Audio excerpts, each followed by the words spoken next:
It was 6 in the evening, the autumn light in Oregon was dim, the wooden church smelled of old wax. I stood next to Mia in front of the priest. She was trembling slightly. I thought it was the usual nerves, but I was wrong. I looked at the front rows. My father was sitting there, but he never looked at me. He was staring into space with a frozen gaze. I turned to the left. I saw the photographer. He wasn't Mark, the one we had hired. He was a very thin man, wearing a faded black suit. His face was pale as if he had never seen the sun. He was constantly pointing the camera lens at me, but he wasn't taking pictures of the bride. He was taking pictures of the dark corners of the ceiling, and the clenched hands of the guests. I felt a tightness in my chest. I whispered to Mia, "Who is this photographer?" She didn't answer. She didn't even turn. She was repeating the wedding vows in a faint voice, a mechanical voice, as if she were reading from a paper behind her eyes. The ceremony ended. People began to stand up. No one came to congratulate us. My best friend didn't approach to joke with me. They were walking past me as if I were a ghost, as if I didn't exist at my own wedding. I pulled Mia by her hand to leave. Her hand was cold as ice. When we reached the church door, the strange photographer stood in front of me. He placed his hand on my shoulder. His fingers were unnaturally long and thin. He said in a voice like the hissing of snakes, "I captured the most beautiful moments. You will love seeing them at home." Then he disappeared into the thick fog outside. We got into the car. Mia was completely silent, staring out the window at the passing trees. I tried to turn on the radio, but it only made one sound. It was the sound of a distant scream, a scream that sounded like my own. I looked in the rearview mirror. I saw a black car following us. An old car without license plates. It was following us slowly, at the same speed we were driving. I felt like my heart was going to explode from fear. We finally reached our house. We went in and locked the door with the keys. I breathed a sigh of relief for only a few seconds. Then I heard the click of a camera behind me. I turned around quickly. We found a black envelope placed on the dining table. I opened it with a trembling hand. They were pictures of the two of us, but they weren't from the ceremony. They were pictures of us inside the car minutes ago, and a picture of me opening the house door just now, and in the background of the picture, the photographer was standing directly behind me, smiling a smile that split his face in two. I screamed Mia's name, but she didn't answer. I entered the kitchen to look for her. I found her standing in front of the refrigerator. She was holding a knife and cutting the wedding cake violently, while whispering words I didn't understand. She looked at me suddenly. Her eyes were drowning in tears, and she said, "Ethan, why did you bring these people to our house?" I looked behind her. There was no one, but I began to hear the sound of heavy footsteps climbing the stairs to our room, footsteps not of one person, but of an army of strangers who were in the church, and now, they are here, in our last sanctuary. The sound was approaching, heavy footsteps, fluid, as if they were wet feet on the wooden stairs. I screamed again, "Mia, do you hear that?" She looked at me. The knife was still in her hand. A drop of blood fell from the tip of the knife onto the white floor. She had cut her finger without noticing. She said with a nauseating calmness, "Hear what?"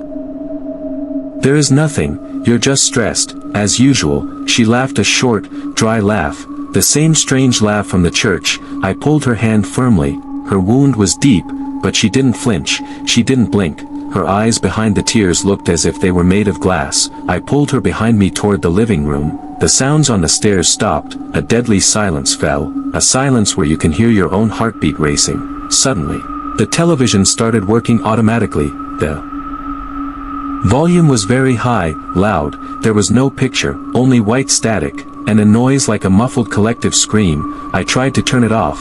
It didn't respond. I pressed all the buttons. No use. Mia was standing behind me, looking at the screen with passion, as if she were watching her favorite movie. She whispered, "Look, they are enjoying themselves." Pictures began to appear slowly through the static. They weren't television channels. They were security camera clips, live clips, from different angles of the living room, the kitchen, and our bedroom. I saw myself on the screen, standing in front of the TV, and I saw Mia standing behind me, but on the screen, there was a third person standing behind Mia, a tall person, his face covered with a piece of black cloth. I turned around quickly. There was no one. I looked at the screen again. The third person was still there, standing very close to Mia. and placing his hand on her shoulder, I felt my knees buckle. Am I losing my mind? Are these waking nightmares? Mia began to hum a sad song, a song I had never heard. I turned to her sharply. Mia, stop. What is happening to you? She looked at me, and suddenly, her facial features changed, the innocence disappeared, and a deadly coldness appeared. She said in a voice that wasn't hers, it was deeper, and raspier. You don't understand, Ethan, they didn't come to hurt us, they came to watch you. The knife fell from her hand onto the floor, and the sound of it hitting the wood was like the crack of a gunshot in the silence. Laughter began to rise. It wasn't coming from the TV this time, it was coming from everywhere, from behind the walls, from under the floor, familiar laughs, the laughs of my friends, and my family, who were in the church. I ran toward the house door. I tried to open it, it was stuck. The keys weren't in the lock. I turned to look for Mia. She had disappeared, completely vanished from the room. In a matter of seconds, I looked toward the screen again. I saw Mia on the screen. She was in our bedroom upstairs. She was sitting on the bed, and next to her sat the strange photographer from the church. He was showing her pictures in a black album, and they were laughing together, laughing with wide smiles, very wide, covering their entire faces. I felt like the world was spinning.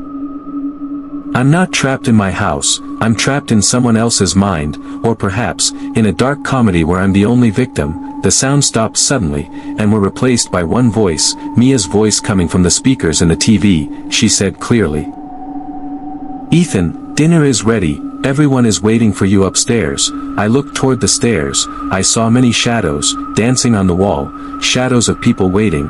I climbed the stairs slowly, step by step, my heart almost stopping. When I reached the top, the bedroom door was slightly open. I pushed the door, and froze in my place. The room was full of people.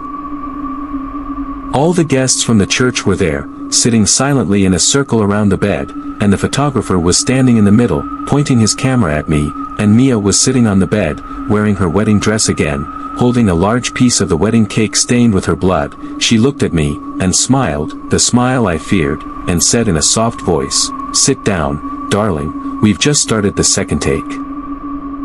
I didn't move, my feet were frozen on the threshold of the door. The closed circle of familiar faces was staring at me silently. The photographer put the camera lens to his eye. The click of the camera was the only sound in the room. The flash of the strobe lit up the room for a single second. In that second, I saw their faces clearly. They weren't their real faces, they were wax masks, distorted, melting slowly under the heat of the candles. Their eyes were just black holes, empty, but they were smiling, the smile that split their faces in two. Mia stretched out her hand with the piece of cake stained with her blood toward me. She whispered in a soft, broken voice, Eat, darling, it is our wedding feast. I tried to scream, but my voice disappeared, faded in my dry throat. Suddenly, the walls began to vanish, the room began to collapse, the old wood began to fall, and darkness began to seep in from everywhere. But the people remained seated, laughing in a faint voice, a collective laugh, monotonous, mechanical, as if they had received an order to laugh.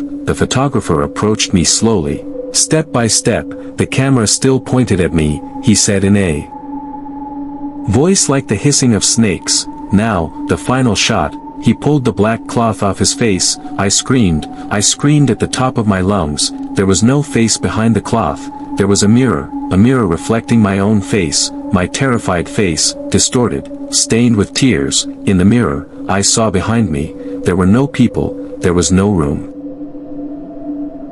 There was total darkness, and I was standing alone, naked, frozen, and suddenly, the laughter stopped. And a deadly silence fell, a silence where you can hear your own heartbeat racing. I saw Mia in the mirror. She was standing behind me, but she wasn't the Mia I knew. She was just a shadow, a tall, thin shadow, wearing a wedding dress. She raised her hand, and placed it on my shoulder. Her fingers were unnaturally long and thin, like the fingers of the strange photographer. I woke up screaming, cold sweat covering my body. I was in my bed, in my smart apartment in Seattle. The morning light was seeping through the window. I looked around me. Everything was normal, quiet. Mia was sleeping next to me, breathing regularly. I breathed a sigh of relief. It was just a nightmare, a long, terrifying nightmare, but just a nightmare. I tried to get up. but I couldn't, my body was paralyzed, frozen. Mia woke up, looked at me, and smiled, the smile I feared, and said in a soft, broken voice, "Good morning. Darling, did you enjoy our wedding nightmare?" I looked at the TV, it was working automatically, the screen was displaying our wedding pictures, pictures of us smiling, but in the background of the pictures, the strange photographer was standing, smiling a smile that split his face in two, and in the mirror behind him, I saw my own reflection. I was sitting in the closed circle of familiar faces, in the old wooden room, and the photographer was pointing his camera at me, and Mia was sitting next to me, wearing the wedding dress again.